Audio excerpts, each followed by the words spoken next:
Hello, my beloveds. It's Chrissy Key Rollins here. And first of all, I just want to say we are in a new age and we're living in a new world.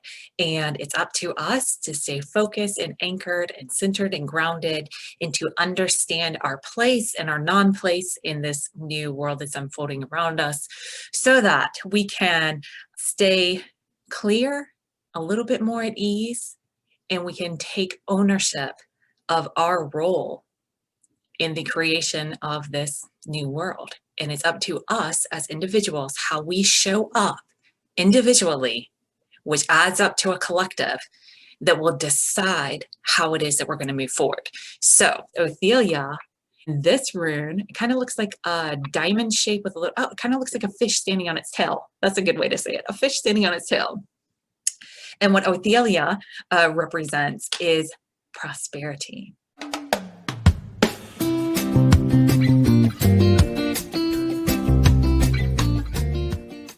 Prosperity.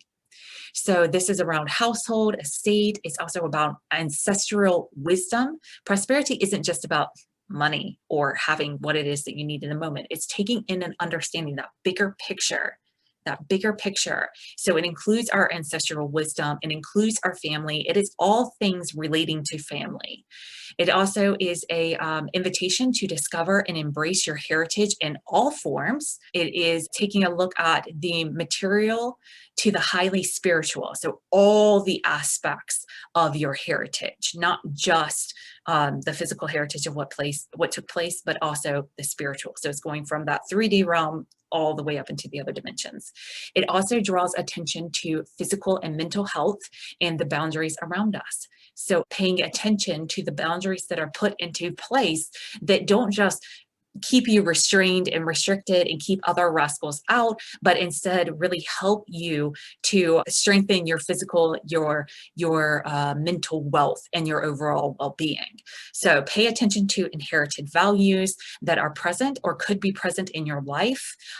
If you cross your personal boundaries to connect with your heritage, so pay attention to those boundaries and understand that the boundaries that you have in place are dependent on what you've been exposed to throughout your heritage.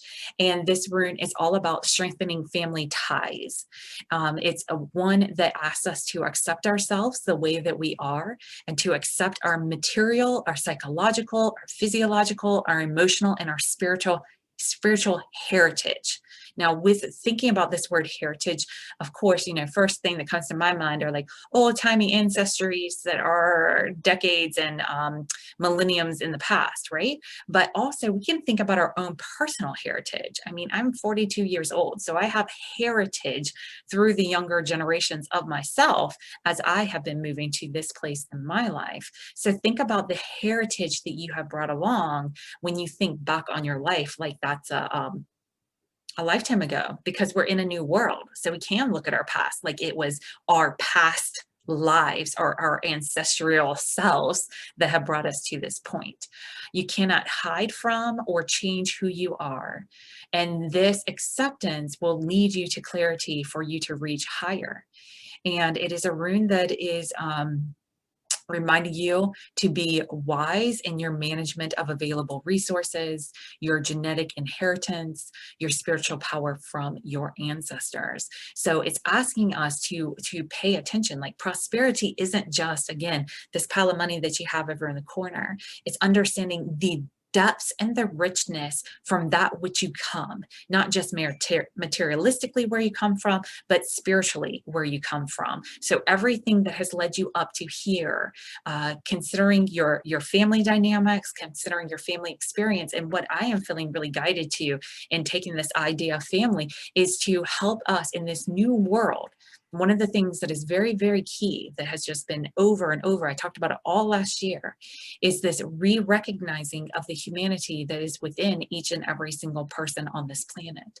And in doing that, you can connect yourself energetically to this human family that we are a part of. And I like this idea because as we watch things play out through our media sources, as we see the actions of other people, when we can start to see ourselves within that person, when we don't see them as a stranger that doesn't matter, doesn't affect our life, but understand the preciousness and the value of each and every single human life that is on this planet. And we extend our thinking from our family being our immediate family or the family that we grew up with, to understanding that we're all part of this collective human family together. I think that's where we really tap into our prosperity. It's where we can really understand all of our material, psychological, physiological, emotional, and spiritual heritage that we have going on. So as you reflect over this idea of prosperity, how the ancestral wisdom in your family and your household and this collective human family that we're a part of, where those boundaries lie, how those boundaries help to support you, where your prosperity is found within those arenas, then and also how are you managing your available resources. I think it's advantageous to take this reflection back into your own personal life with your own personal family, because that's what 2020 did. It shook us all up. And obviously, there's still some more to clear, because it's still kind of shaking things up a little. So as you consider these things and you reflect on your prosperity, think about your own personal family, think about this collective human family. And no matter what the collective does, you have the power to decide what experience it is that you're having in this world. And that's, to me, where prosperity really, really is found. In the best way I feel that you can assure that you stay tapped in to this fullness, to this wholeness, to the all that you are and the all that is available to you, is to continue your journey staying supported here within the holistic healing circle. And yeah, reach out. Let me know how this was for you, and let me know if there's anything further that I can do to support you. Bye.